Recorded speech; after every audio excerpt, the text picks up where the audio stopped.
चलिए फ्रेंड्स, आज हम क्लास सेवन्थ का सब्जेक्ट मैथ का एक्सरसाइज 2.1 सॉल्व करेंगे। उसमें क्वेश्चन नंबर आप 1 देखेंगे। क्वेश्चन नंबर 1 का फर्स्ट पार्ट है, दैट इज़ हमें सॉल्व करना है। क्या करना है? 2 - 3/5।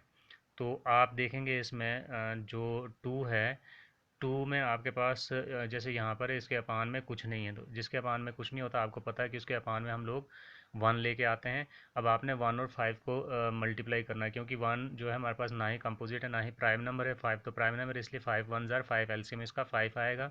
आप देख सकते हैं कि एलसीएम जब आपके पास 5 आया, तो आपने इस एलसीएम को क्या करना है, पहले डिनोमिनेटर 1 से डिवाइड करना। जब 1 से डिवाइड किया तो आपके पास आता 5। उस 5 को इस न्यूमिनेटर के साथ ही आपने मल्टीप्लाई करना, 2 इंटू 5। ठीक है। देन आप करेंगे माइनस, आप वैसे रखेंगे। फिर आपने फिर इस डिनोमिनेटर को यानी कि एलसीएम को आपने दूसरे डिनोमिनेटर के साथ डिवाइड करना 5 के साथ। 5 को 5 से डिवाइड करेंगे, आपके पास आएगा 1। 1 को आपने इसके न्यूमिनेटर 3 के साथ ही मल्टीप्लाई करना है, तो 3 1 ज़ार कितना आएगा आपके पास? 3। देन आप 2 5 ज़ार लिखेंगे। नेक्स्ट लाइन में 10, 10 में से 3 माइनस 1 ज़ार 3, तो 10 में से 3 आप सब्ट्रैक्ट करेंगे। जब आपने सब्ट्रैक्ट कर दिया यहाँ पर, जैसे 2 5 ज़ार 10 और 3 1 ज़ार 3, तो 10 में से 3 निकालेंगे, आपके पास कितना बचता है? 7। तो अपान में आपका वही 5 रहेगा, यानी कि 7/5 आता है।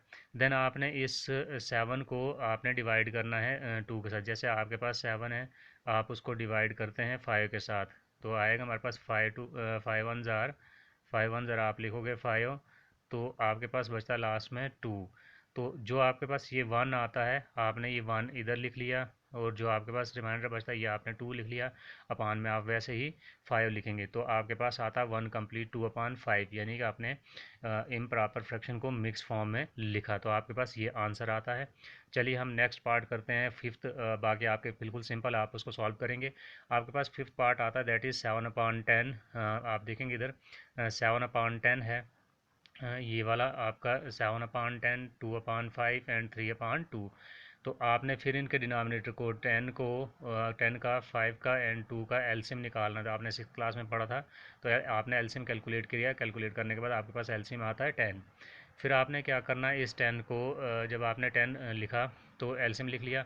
अब इस आप एलसीएम को पहले डिनोमिनेटर के साथ आप डिवाइड करेंगे। जैसे आपके पास ये 10 है एलसीएम, इसको आपने पहले डिनोमिनेटर के साथ डिवाइड करना है। जब आपने डिवाइड किया तो आपके पास 1 आया। 1 इंटू आपने इसी के न्यूमिनेटर के साथ आपने इसको मल्टीप्लाई कर दिया, यानी कि 7 1 ज़ार 7। फिर आपने जब 10 को डिवाइड कर दिया दूसरे डिनोमिनेटर 5 के साथ, 2 आता है, 2 को इसी के न्यूमिनेटर के साथ मल्टीप्लाई किया, 2 2 ज़ार 4। नेक्स्ट आपने लिखा कि इस 10 को आपने 2 से डिवाइड कर दिया। जब इस 10 को आप 2 से डिवाइड करेंगे, 5 आएगा, 5 इंटू 3 आएगा 15। तो आप ऐसे लिख सकते हैं 3 5 ज़ार 15, और बीच में प्लस था, 7 1 ज़ार 7।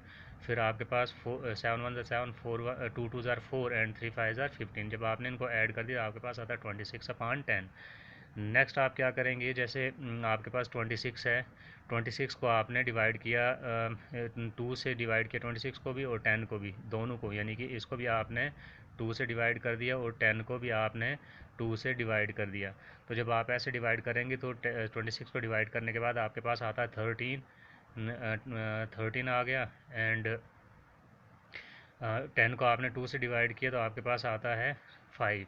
जैसे 26 को डिवाइड किया 2 से 13।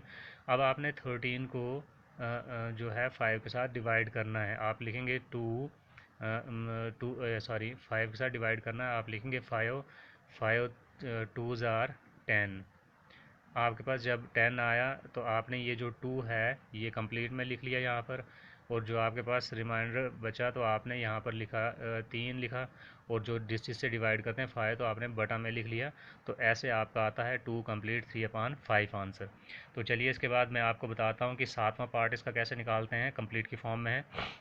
हमारे पास यहाँ पर है कि 8 कंप्लीट 1/2 -3 कंप्लीट 5/8। आपने इस 8 को जो है इसको और इसको मल्टीप्लाई करना। आपने 8 और 2 को मल्टीप्लाई करना है। 2 8 ज़ार 16, 16, और ये वाला जो न्यूमिनेटर है हमारे पास 1 जो है वो ऐड करना है। तो आप लिख पाएंगे इधर 17/2। सिमिलरली 8 3 ज़ार 24, इसको और इसको मल्टीप्लाई करेंगे आप इन दोनों को, तो 8 3 ज़ार 24 और 5 आएगा 29/8। फिर आप इस 2 का और इस 8 का एलसीएम निकालेंगे। एलसीएम आपके पास आता है 8। फिर आपने नेक्स्ट स्टेप में क्या करना है, इस 8 को इस 2 से डिवाइड करना है, तो आपके पास आता है 4। इस 4 को इसी के न्यूमरेटर के साथ मल्टीप्लाई करना है, यानी कि 17 इंटू 4। सिमिलरली माइनस आपने वैसे लिख दिया। फिर आप क्या करेंगे, इस 8 को दूसरे डिनोमिनेटर से डिवाइड करेंगे 8 के साथ। 8 को 8 के साथ डिवाइड करेंगे तो आपके पास आता है 1। 1 को हमने इसी के न्यूमरेटर यानी कि 29 के साथ मल्टीप्लाई कर देना है। आपके पास आता है 17 4 जार आता है 68 एंड 29 1 जार 29। फिर आप 68 में से 29 निकालेंगे तो आपके पास बचता है 39 अपॉन 8।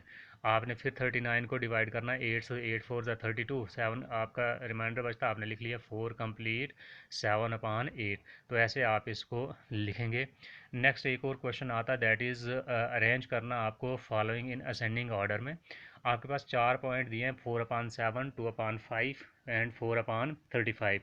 और नेक्स्ट है आपके पास 8 अपॉन 7। तो सबसे पहले आपने क्या करना है, इनके डिनोमिनेटर का एलसीएम निकालना। आपने इनका डिनोमिनेटर सेम करना है। सेम करने के लिए आपको इनका एलसीएम निकालना पड़ेगा। दैट इज़ 7 का एलसीएम, 5 का एलसीएम, दिस वन 35 का एलसीएम एंड 7 का। इन सब नंबर का एलसीएम निकालेंगे तो एलसीएम आपके पास इन सब का क्या आता है, एलसीएम जब आप कैलकुलेट करेंगे तो आपके पास आएगा 35। तो आपने जैसे 4 अपान 7 है, इसके अपान में 35 यहाँ पर आपने आगे यहाँ पर लिख लिया। अब 7 को किसके साथ मल्टीप्लाई करेंगे, 35 आएगा 5 के साथ। जब आपने 5 के साथ मल्टीप्लाई भी करना है डिनोमिनेटर को न्यूमिनेटर को भी, तो आपके पास आता है 4 5 ज़ा 20 अपान 35। सिमिलरली आपके पास आता है 2 अपान 5, तो आपने यहाँ पर 35 यहाँ पर पहले डिनोमिनेटर में लिख दिया। अब आगे नेक्स्ट में लिखना आपने 2 अपान 5 ऐसे लिखेंगे, और उसको हम 5 को किसके साथ मल्टीप्लाई करेंगे ताकि 35 आएगा, दैट इज़ 7 के साथ। 5 7 ज़ा 35, इस 7 से मल्टीप्लाई किया डिनोमिनेटर को, न्यूमिनेटर को भी उसी से मल्टीप्लाई करना, आपके पास आएगा 14। सिमिलरली आपने ये लिखा यहाँ पर, इसको भी। तो जब आपके पास ये टर्म्स आती हैं कौन कौन सी, यानी कि 20 अपान 35, 14 अपान 35, 4 अपान 35 एंड 40 अपान 35, आपने इनमें से देखना है कि क्योंकि क्वेश्चन में कहा गया था कि आपने असेंडिंग ऑर्डर में लिखना। पहले आपने छोटा लिखना फिर बड़ा, वैसे मतलब इंक्रीजिंग ऑर्डर में लिखेंगे समझो। तो पहले आपने सबसे छोटा जो देखोगे, इसमें सबसे छोटा क्या, 35 में से 4, सबसे छोटा आपने यहाँ पर लिख लिया। फिर आपने लिखा 14 अपान 35, उससे बड़ा है।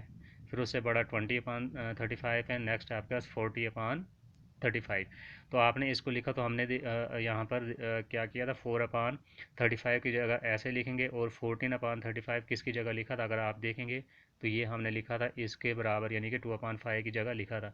वैसे 4 अपान 7 जो है हमने 20, ये 4 अपान 7 यानी कि 20 अपान 35 की जगह हमने 4 अपान 7 लिखना है।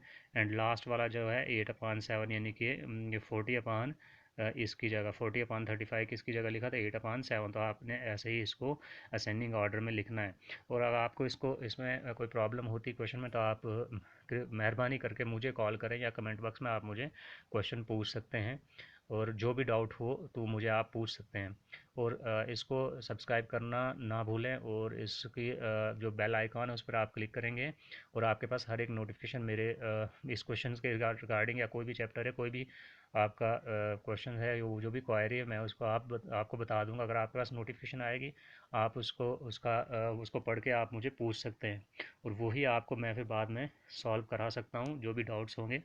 इसको शेयर ज़रूर कीजिएगा, सब्सक्राइब भी करें। Thank you.